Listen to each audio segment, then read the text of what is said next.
Was that 4 wins for them last season? You talked about the dramatic turnaround for Washington in just 1 season, an explosive offense. It turned out to be a really good year for the Huskies.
Hear all the noise, everybody starts yelling.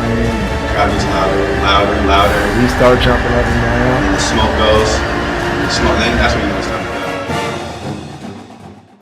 go. 11-2 in his first year. He beats Oregon in Washington State.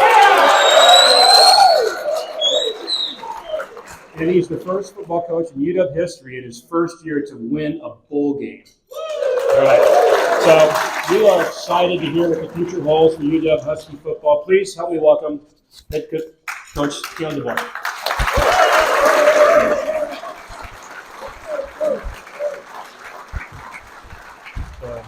This is just kind of taping it. If you can just speak in that. So when he puts it that way, there's a reason why I'm doing all these speaking events this year, because I don't know if I can follow that one up next year, right?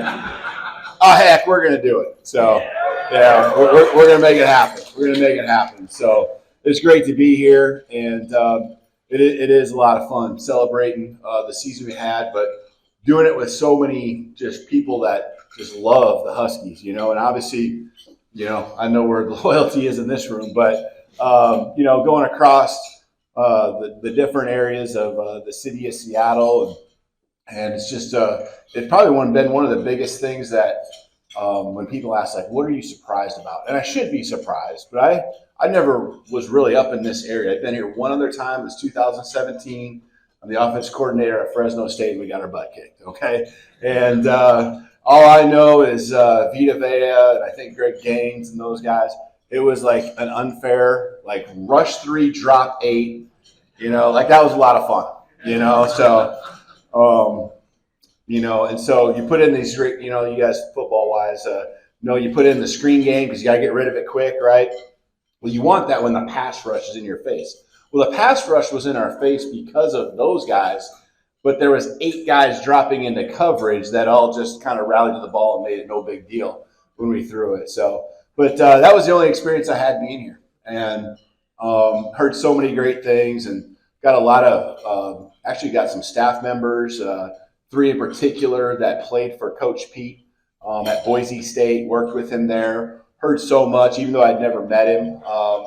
And then just a lot of little, the Moore family, Kirby Moore in particular was, from here in Washington, and actually was a GA here on Coach Pete's staff before coming down to Fresno to be my receivers coach at Fresno State when I was a coordinator. And then I kept him on staff when I became the head coach coming back from Indiana a couple of years later. So heard a lot about, Washington, knew enough. But I think the thing that, again, surprised me the most is just, I hear again, even today, right?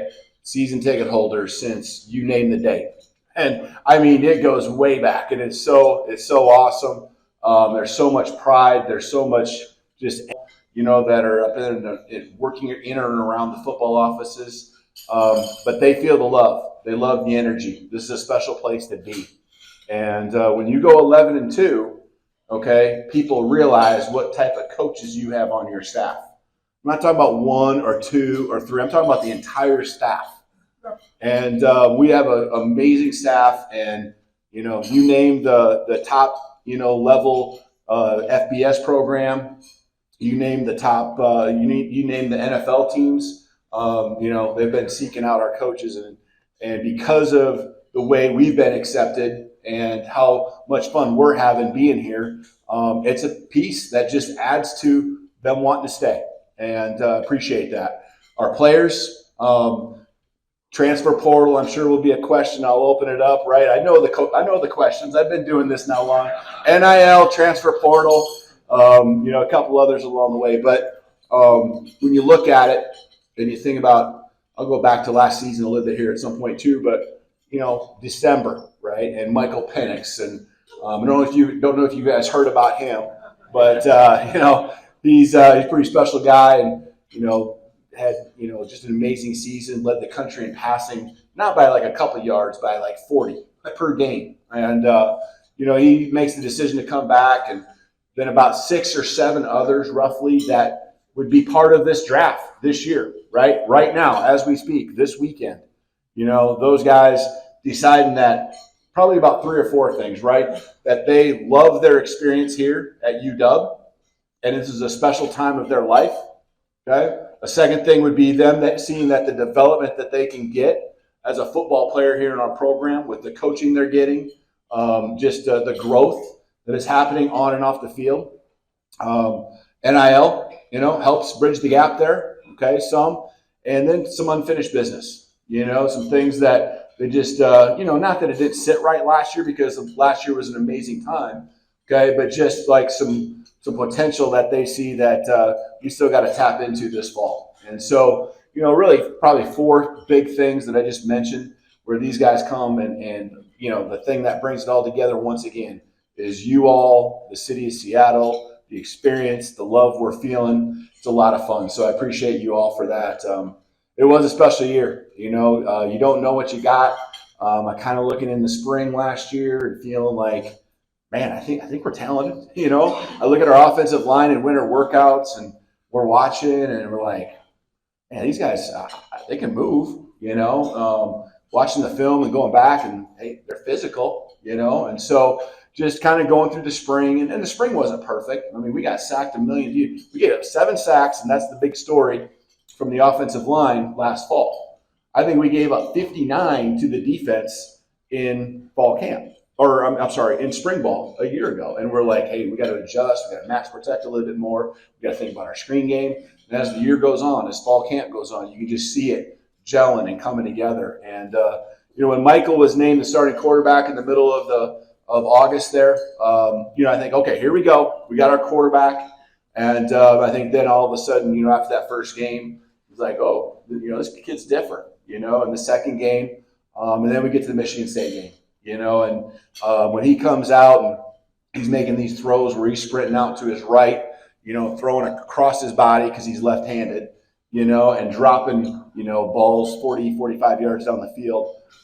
You guys got a chance to see what I got to see back in 2019 when I was working with him at the University of Indiana.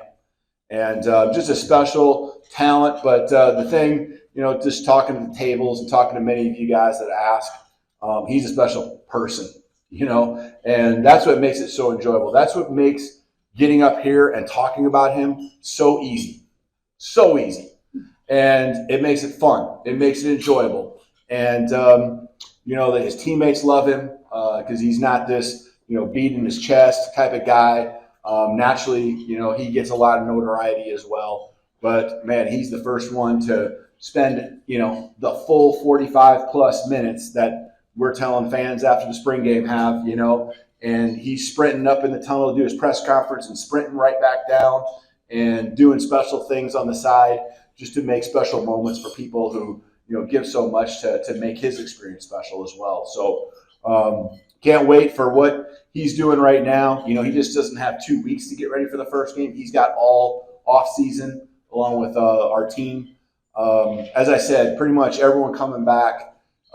We had a great spring, other than typical bumps and bruises that you'd have, from spring ball, football in general. Everyone's pretty healthy. So we got a great 5-week period here before finals, and then a little break for a week, and then 5 more weeks, and then fall camp is going to be here before you know it. It's going to go extremely fast. So excited about that. Backtracking, just again going through my experiences in how special this is. I come from a town of 3,000 people, and being at a place like this is something I would have never imagined. I really, honestly, like maybe 4 hours from the University of Minnesota. Grew up on a small farm, dairy farm, till really my middle school years. Kind of moved into the big town of 3,000, by high school, and you kind of do it all. You do all the sports, but like it's not like you do one and it's just like everyone knows about it. But got a chance to go to University of Sioux Falls, small little private Christian college there in Sioux Falls, and got a chance to experience the game of football and one of the greatest times of my life. And this is what I tell every recruit that comes in through my office that I meet with. We have a coaching staff that is full of different personalities, right? You got Jamarcus Shepard, who all of you probably know about, right? He would not be using this mic if he was up here right now. And he'd be out there and you would have no problem hearing him. But you got guys like that. You got, across the board, just different personalities. But the one thing you really got that we all share is the same coaching philosophy and making this a special time, because even though I hope that getting married, having kids, your own families, whatever, there's other moments in life that are going to be greater than the college days. You're all here for a reason. It's because of those relationships. This is that time for these guys where they're shaped, they're molded. We're building better men, during this time. We're bringing great men into the program, but we're making them even better. And I truly believe that. That's what this staff stands for. One of the things I think is just so key to our success is the togetherness of the staff and how that trickles down to our players and how they see it. And just having, our meetings right now. So today, for example, the staff just went on the road. It's their first day out on the road, spring recruiting. I cannot, as a head coach, just because the NCAA rules, cannot go out here during the next month and a half. But we met the last 3 days, and we had meetings with all the players and evals, and now they come to me, and I meet with all 100-plus guys. There's more. There's probably 105 guys. 15, 20 minutes each. Some of them, it's the last guy of that session. Maybe it's a half hour. But, we got a couple transfers, right? And them coming in and sharing their experiences and just letting them talk. I'm like, hey, what do you like? And them hearing about how great their teammates are and opening up their arms and, not being like, oh, that guy's here to take my spot. No, the mindset is that guy's here to make us better. And the coaching staff, just bringing everyone together. The thing I will say is that a lot of times men get in a room, right? Men in particular, right? And coaches are the worst. All right. I would never say that no one has egos, right? Everyone's got an ego. But the key is that this coaching staff, when they walk in that room, the ego's left at the door. Okay. And the decisions that are made for the best betterment of the team. And a lot of times what you see, and I've been around it, coaches get in a room, okay, and the men get in this room and they mess it up.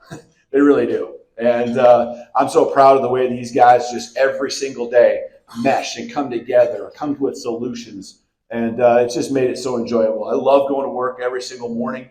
And because of that, it's amazing what we accomplish because we communicate, okay, because every single day is just something that you're going to take advantage of and be better because of it. The way the team looks right now, okay, I am confident that we will look nothing like that in a good way. All right, August, September, November, or October, November, and so just every day you keep stacking days. That's how we kind of phrase it. So excited about what the staff's doing, the hard work they put in. They're relentless, which trickles down to our players and them being relentless as well. So, and just, we're fired up. We're fired up to have a chance to make up for, not making to a Pac-12 championship. People ask, how do you stay hungry? Well, it's easy. We didn't win a championship last year. So this is a program that prides itself in championships, right? Okay, and we didn't even accomplish that. So, as far as I'm concerned with the guys, pats on the back, all good. Okay, we got a lot to do to get to the level of what this program stands for and what it's done over the years. Don James, you know, and so forth from then on. I mean, even before then, right? But Don James and all the greatness that comes along, and the pride. It's just awesome seeing, like at the reunion the other night, all the alumni, you know, coming in, and the pride, the tradition, you know, just the excitement that they have. When you're confident or when you're feeling good about what you've accomplished in the program, you want nothing but that program to continue to excel. You know, I've been to places where, you know, they aren't completely, they're kind of almost like a jealousy to what the team's going through and the success they're going through. That's never going to happen here. Okay. Because when you flip on the TV as an alum here, man, you know, you're talking some trash to, you know, your buddies who are at other programs, and you know, there's nothing but pride. So I'm excited about, you know, being here. It goes deep. The pride goes deep.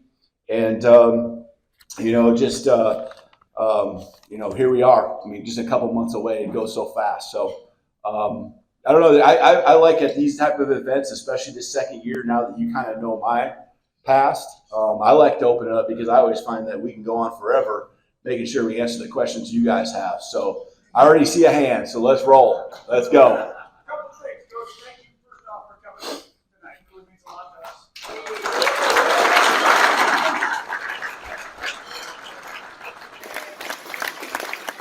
And second, I got to put a plug in for my nephew, 54, Drew Fowler. Walk on out of Bellevue. Grinding, looking for a chance to get that scholarship. I got to put one in for the boy. But you said you've already talked a lot about the transfer portal. Help me understand how that transfer portal helps you guys. I mean, what percentage you're spending in the transfer portal on recruiting versus high school? I mean, how does that thing look? Yeah. First of all, Drew, amazing young man. You can be very proud. There's no doubt about it. I love that. He's not a kid. He's not a kid anymore. He's a man, you know, and he's had some fun. I'm not EDT.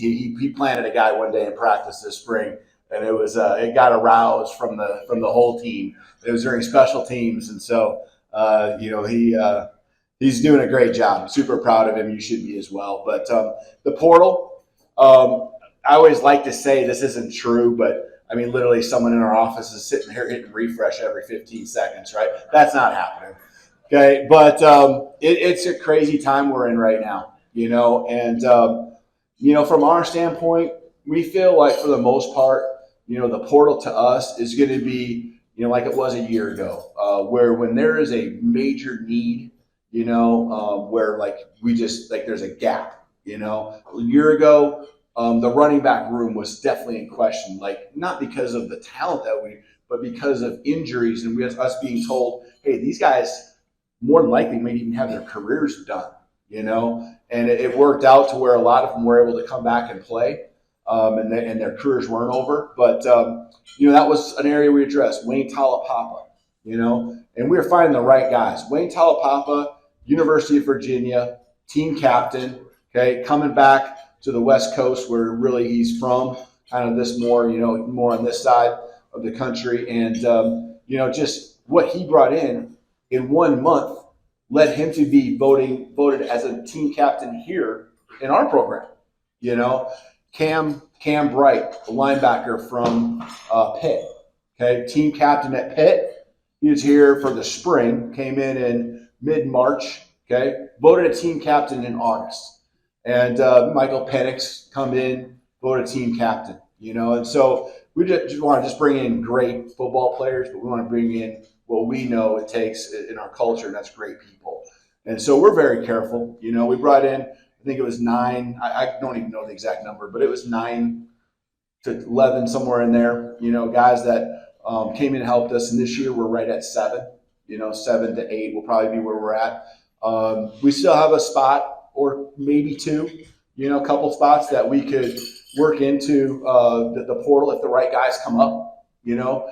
At this point, we don't see that, you know, but there's a few more days left and guys continue to go in, and the right opportunity, the right position, you know, we'll look at it, you know, but it's not like some of the schools where they're just reshaping, reforming their whole team. Fortunately, I'm at a place where our roster is pretty stable. We feel confident with most of the pieces that are in place. And so from our end, losing guys to the portal, it hasn't really been an issue. The key guys that were the playmakers and the ones that we are out there, and I guess my stance, kind of hopefully what you took from my talk earlier, is that I want this to be one of the greatest experiences of life. Sometimes, that isn't always here at UW. This window comes and goes so fast for these guys to play college football. And I want them to make the most of it, just like I had the opportunity when I was their age. And some of that fun is playing. And if there's just really a point where they can't see that opportunity, and it's not in front of them, we will work with them. Honestly, a lot of the guys that, I'm not saying every guy, but a lot of the guys that have entered the portal from our program, we have helped try to find a place for them, because we do know a lot of the coaches around the country. And this is, again, going to come and go really fast. And we want this to be a great time of their life. Yep. UCLA and USC failing from that, what would be your ideal arrangement for the conference? I mean, you guys are just right to the first and second. NIL's up next, just so we know. So we're all good. No, love it. These are the things you want to know, right? You got a chance to kind of hear it. What would you asked in a different way though? What would I like to see? I think right now where we're at, and again, we're all Husky. So, not in an arrogant way are we saying this, but we have a lot to offer. We have a lot to offer, right? From a tradition and standpoint, the academic piece, extremely strong for us, right? The market is something that's always talked about here in Seattle, and the TV stuff that goes along with that, the media piece. But we have so much to offer. And I guess I'm confident that as time goes on, okay, we will continually be sought after. And I think timing is always a big piece of it, like the timing of when an opportunity comes up or not and how that fits us. I think that's always important. Let's talk about timing. Okay, timing with USC and UCLA. When they left and the announcement was made, there was only a 14 playoff. Okay, so it kind of was like, okay, how's this going to go? Not soon after that, okay, a 12-team playoff announced for 2024. So from our standpoint, what is one of our main goals? It's winning a national championship. Okay, our percentages just went up to 12 when the 12 teams announced. Now it goes up even greater. If there's only 10 teams and you're, one of the premier schools in the conference. Again, not saying that, in a conceited way, but the reality, okay, one team, maybe two, okay, for sure, probably pretty good chance of that getting into the playoff. I understand the media piece with the money and all that, and that's important. But that will come too when you have success and you get into the national spotlight. So, I think it's always going to be a fluid situation. We're in a time right now where it's just going to come, and it's going to be a lot of talking and a lot of things sorting out. But from a Pac-12 standpoint, pretty comfortable with where things are at. I don't really have a lot of insider information. That's for presidents and commissioner and all that kind of stuff. So.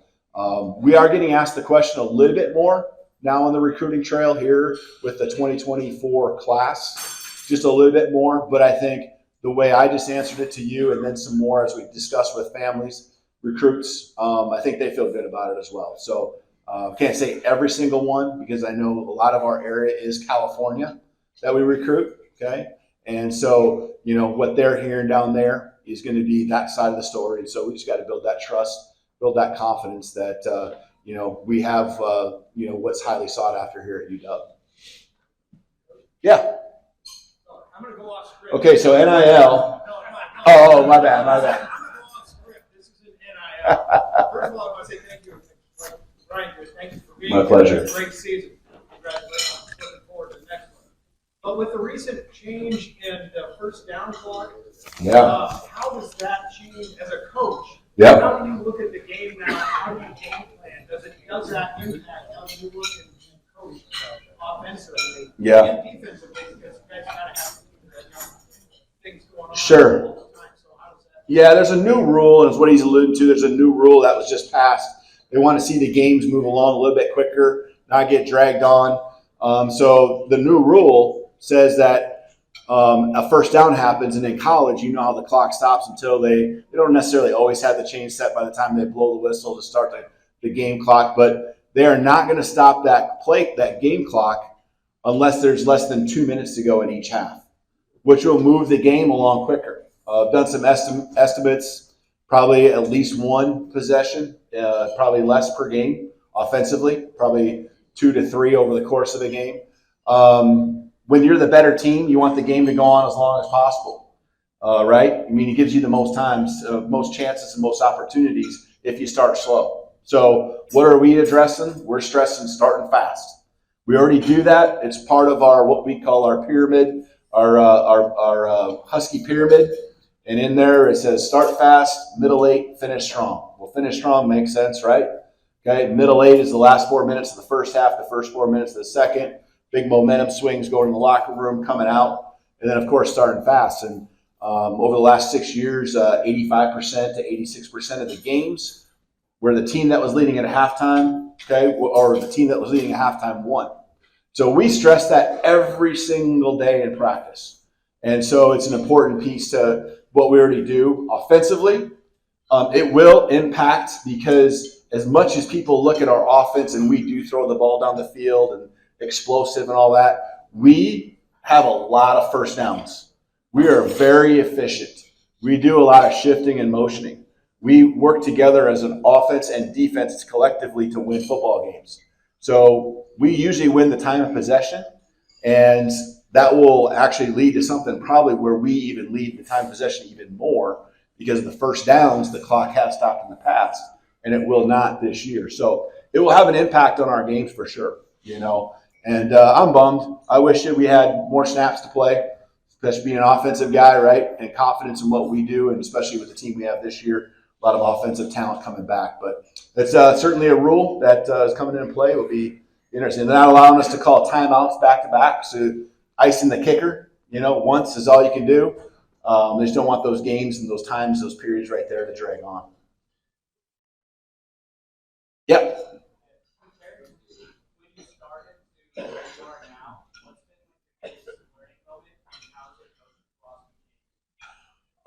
From my early times coaching, I think my biggest learning moments would have to, a lot of times I was a head coach or a coordinator, right, pretty much 2 years out of college at the University of Sioux Falls. Took over for my head coach and the guy I was a coordinator for at the University of Sioux Falls for 5 years. Then left for 10 years, right, to be a coordinator at Southern Illinois, Eastern Michigan, Fresno State, Indiana, before coming back to being a head coach. I think the biggest learning moments would have to be when you're the youngest, okay, which I think is understandable. But I think when you really, like the learning moments, as far as I'm concerned, the things that like really apply to me are when, you know, I'm a head coach and the whole team revolves around the vibe you bring and the energy you bring. Not when it's going good. That's easy. But when you're in the 2006 national semifinal game and you're trying to get back for the first time in 5 years, the championship, and you're down in the fourth quarter and you're into the wind and it's brutally cold out in South Dakota, right? What is your response? And winning that football game, going to the championship and winning. And then the next year, being in Sioux Falls, South Dakota, having almost the exact same thing where you're down by 5 points with, you know, 5 points with about 2 minutes to go. And you got to go 99 yards, you know, and, you know, just knowing that I have to press on. I have to tell these guys, don't have any regrets.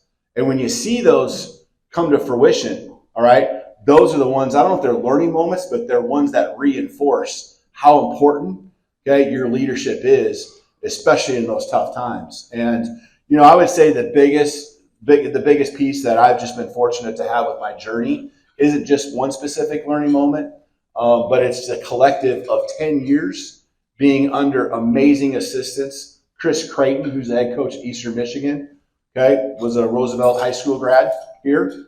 Went to Fresno State, coached for Jeff Tedford, amazing offensive mind.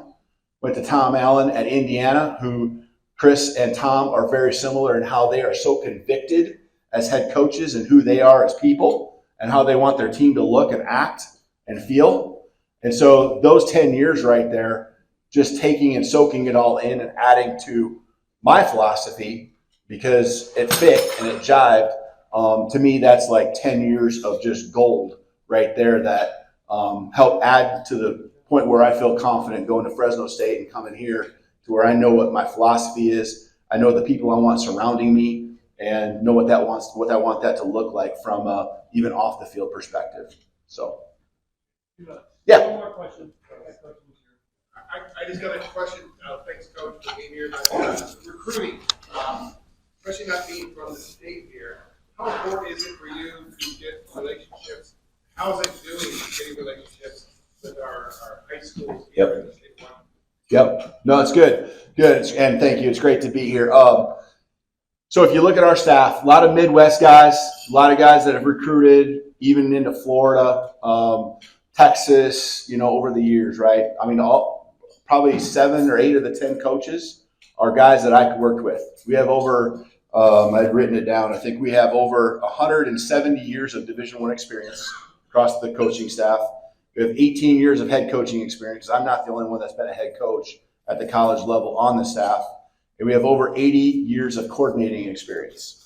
And so when you add that up and you compare it to other programs around the Pac-12, even the country, there's not a lot that stack up on that level like we have, especially in the coordinating level in that area. But getting to your question with recruiting, there was enough of us that had recruited the West Coast, 2 years at Fresno, a couple staff members. Ryan Grubb was with me, a couple more. William Inge, the co-D coordinator, had been at San Diego State at one point, Colorado, and had a lot of ties out here. Other coaches as well. Jamarcus Shepard had worked on the West Coast at one point for a short amount of time. So it kind of Julius Brown, DB's coach, West Coast guy from Stockton, California. So there's a lot of contacts West Coast, but most of them on the West Coast were California.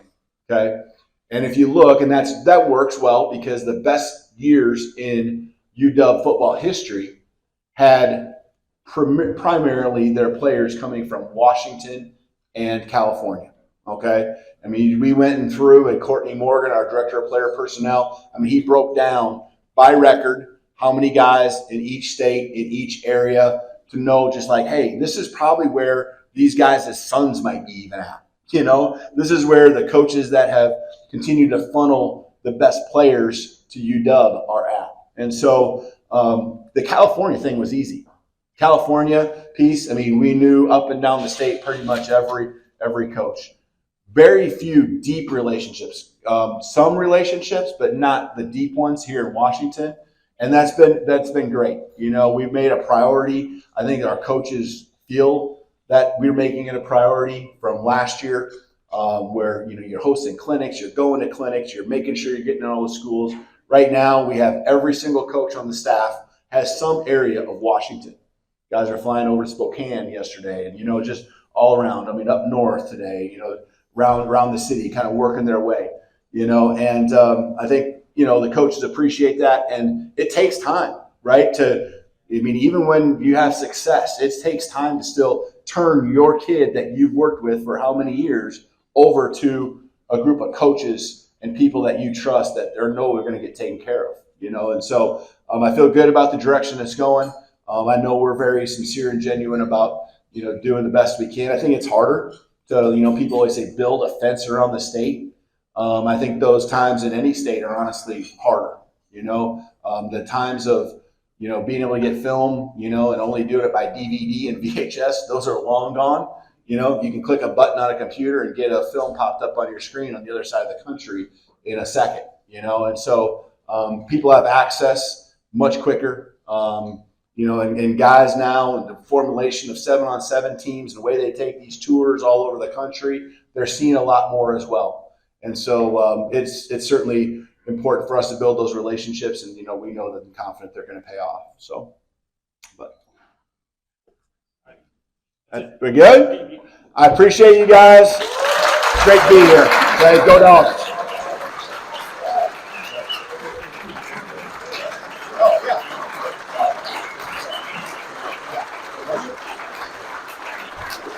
The one thing that really jumps out to me, Alex, is they don't seem surprised by their success.